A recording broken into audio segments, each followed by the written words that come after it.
Historias macabras.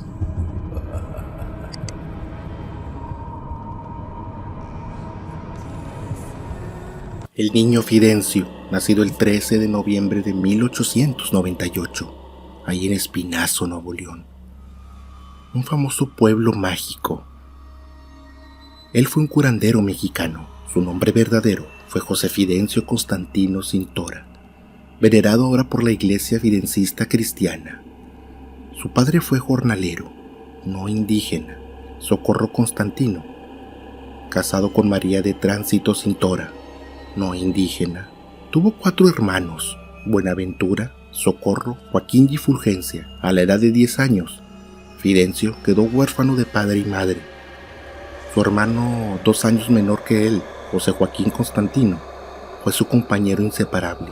La Iglesia Católica no le reconoce estatus oficial de santo, pero su culto se ha extendido por gran parte del norte de México y el sur de los Estados Unidos. Se cuenta que Fidencio era famoso por realizar operaciones sin anestesias, sin causar dolor a sus pacientes, porque él elegía el lugar, elegía un árbol de pirul, desde el cual arrojaba objetos a los congregados a su alrededor, siendo curados quienes recibían el golpe, y sobre todo, ir a un charco lodoso ubicado en las afueras del poblado, donde se sumergía a los seguidores. Según sus fieles, Fidencio sigue obrando milagros a través de sus curaciones de sus padres denominados cajitas. Hay miles de relatos y experiencias cercanas de aquel pueblo llamado Espinazo, ese pueblo mágico. Quédate en las macabras en este relato del niño Fidencio. El día de hoy, el niño Fidencio curó a mi familia. Comenzamos. Existen fenómenos inexplicables, sensibles a los sentidos del ser humano. Hechos inverosímiles que salen del contexto de lo que es la naturaleza del mundo.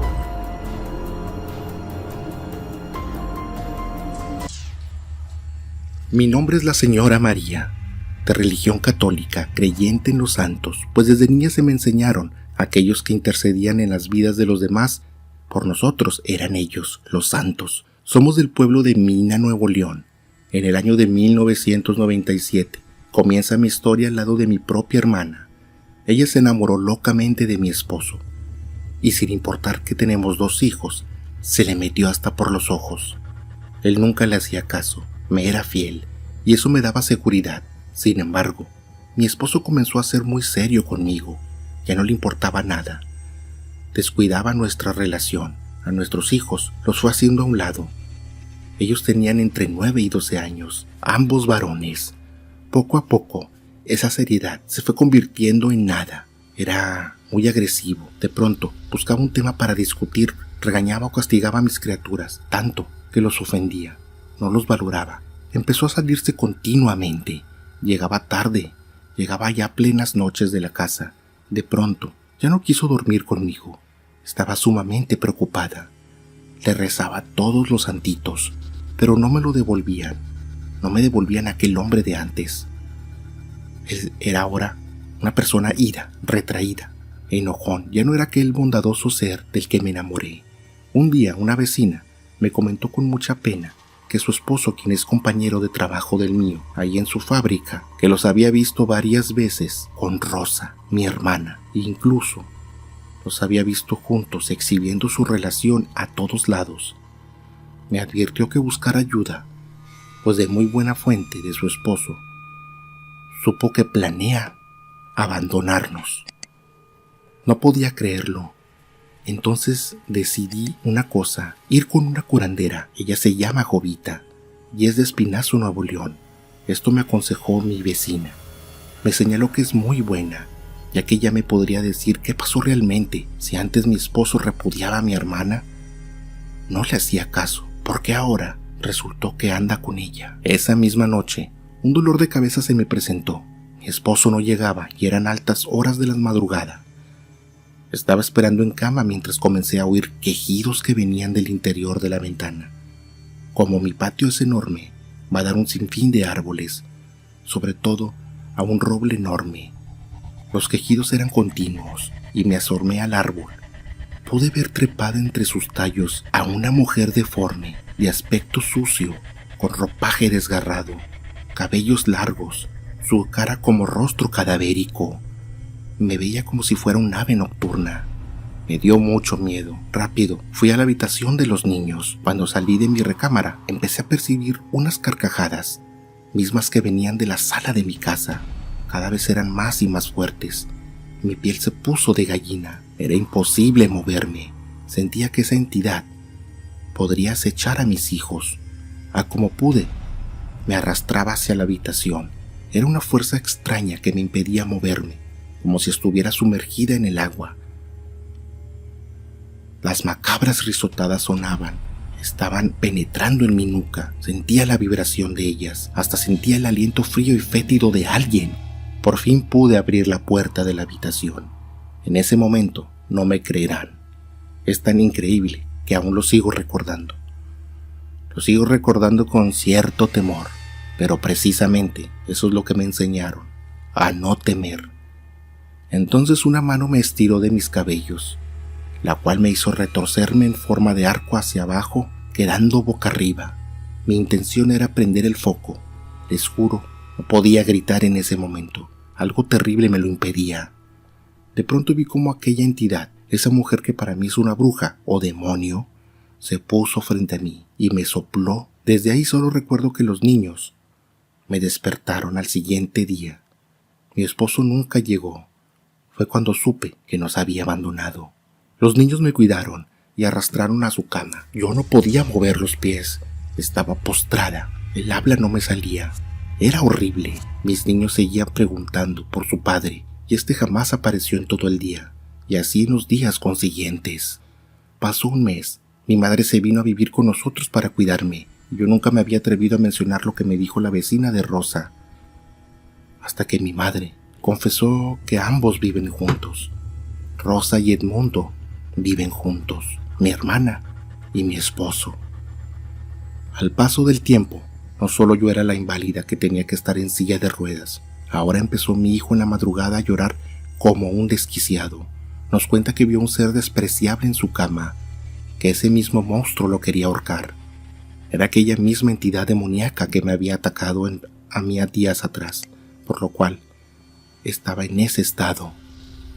Al día siguiente, mi hijo amaneció en un estado de shock. No quería hablar, solo miraba a la nada, como un eterno susto del cual no salía. Estaba pasmado en su totalidad. Mi otro hijo comenzó a dejar de comer, fue poniéndose muy delgado. Mi madre, quien era la única que se atrevió a decir que esto ya era brujería. Con mis hijos dije no, lo dije al aire, recio, empuñando mis manos. Fue cuando por fin decidí ir a visitar Espinazo, Nuevo León, a la mismísima curandera Jovita. Mis vecinos me llevaron amablemente al pueblito y de ahí me fue contando que Jovita, además de ser una excelente curandera, ella es cajita, lo que significa que el ser cajita es una clase de medium. Ella puede hablar con los espíritus de los hombres que dejaron este mundo. Pero esas almas que dejaron ese mundo, antes de hacerlo, decidieron no irse al cielo. No decidieron dejarse quedar a hacer obras buenas, pero quedarse en forma de luz en este plano, para que continuamente los demás puedan tener soluciones a sus problemas, a las cosas malas que las acechan, a esas energías malas que andan penetrando este plano. Además, en este caso, Jovita es especial, ya que ella baja el espíritu del mismísimo niño Fidencio, aquel que vivió en épocas revolucionarias y que fue digno de ser hasta el 13º apóstol de Jesús, un curandero que hizo hasta lo imposible por vencer al mal. Iba muy animada, esperanzada que toda pesadilla macabra terminara. No me importaba si mi marido regresaría o no, solo quería la salud de mis hijos. Por fin llegamos a ese enigmático pueblito. Pasamos por varias hileras de casa. Al parecer era el mes de octubre, cuando se celebran las fiestas del niño Fidencio. Me tocó ver una procesión de gente trayendo al mismísimo niño. Lo tenían ahí en una estatuilla, pues él es considerado sin duda un santito, lo que en ese momento, en el corazón, se me presentó un cosquilleo. Mi vecina empujaba la silla de ruedas en donde yo iba en ese estado deplorable. Tras llegar a aquella casita de la señora Jovita, tenía a su alrededor a mucha gente. Era demasiada que quería verla, pues ella era una de las mejores cajitas del niño Fidencio y estaba a punto de bajarlo.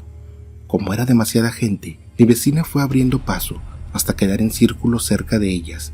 Mucha gente que esperaba ver a la cajita, o sea, a que bajara el espíritu y penetrara en ella para poder ser el niño Fidencio quien estuviera con toda esa gente. Jovita se concentró, respiró profundamente, cerró los ojos, sus gesticulaciones en la cara cambiaron. Ahora ella era el niño Fidencio, quien había bajado a su cuerpo materia para poder hablar con los presentes. Me impactó porque aún con los ojos apretados, parecía que Jovita, hecha niño Fidencio, me miraba directamente a mí. Me pidió que me acercara, ahí ante toda la gente. Empujaron la silla de ruedas y ella me tocó la frente. Me dijo al oído algo que jamás olvidaré. Eres un ser especial y hermoso. Es por eso que el bien siempre puede contra el mal. Tu esposo fue trabajado con una brujería de tu propia hermana. Ella lo enterró en el panteón de Mina, bajo la cripta del padre de ustedes. Escarben y encuentren ese trabajo. Cuando lo encuentres, le vas a echar alcohol, vinagre, lavanda y cloro. De esta manera en una bolsa me traerás esto a mí de nuevo. Un día que fue a tu casa, aprovechó para darle algo en la comida, ya que pactó con una bruja de aquellas que practican la magia negra. Esa mujer es la misma que has estado viendo colgada en los árboles y que por medio del plano bajo astral se presentaba para hacerles el daño. Así pasó, pues. Fuimos al cementerio, a la tumba de mi padre. En mis condiciones ahí voy. Escarbamos. Encontramos un paquete envuelto en una bolsa de esas cafés para echar comida. Volvimos a ir con doña Jovita, y el hermoso niño Fidencio entró a su cuerpo. Me llevaron a mí y a mis hijos a sumergirnos de manera espontánea en un charco sagrado, aquel que llaman el charco sagrado del niño Fidencio. Ahí mismo nos metimos para esperar nuestra sanación. Nos dio una serie de alabanzas como quebrantando ese mal. Tardaron mucho tiempo, pero al final el trabajo de luz resultó positivo. Doña Jovita quedó muy cansada. Nos contó que mientras estaba en trance podía ver la lucha con esa entidad, pero que el niño Fidencio llegó tan lleno de luz. No me fui sin antes agradecer infinitamente al niño Fidencio, de lo cual me hacía devota. Pasó un par de semanas. Ya por fin pude caminar. De una manera milagrosa y gracias a la luz del niño Fidencio pude hacerlo. Mis hijos eran lo mismo, estaban felices, pero algo faltaba, algo que no me esperaba. Mi marido llega a pedirme perdón, a decirme que no sabía lo que hacía. Desde entonces no me canso en agradecer a esa hermosa entidad llamada el niño Fidencio, aquel quien al morir no se quiso ir sino amablemente seguir en este plano en forma de luz para ayudar a los demás. De mi hermana supimos después por Jovita, quien se enfermó, le dio cáncer. Eso al parecer le rebotó el trabajo, y no porque el niño Fidencio se lo devolviera. Él no hace el mal, sino porque es una ley natural, así que se le devolvió a ella el mal que ella me hizo. Desde entonces han pasado ya 23 años.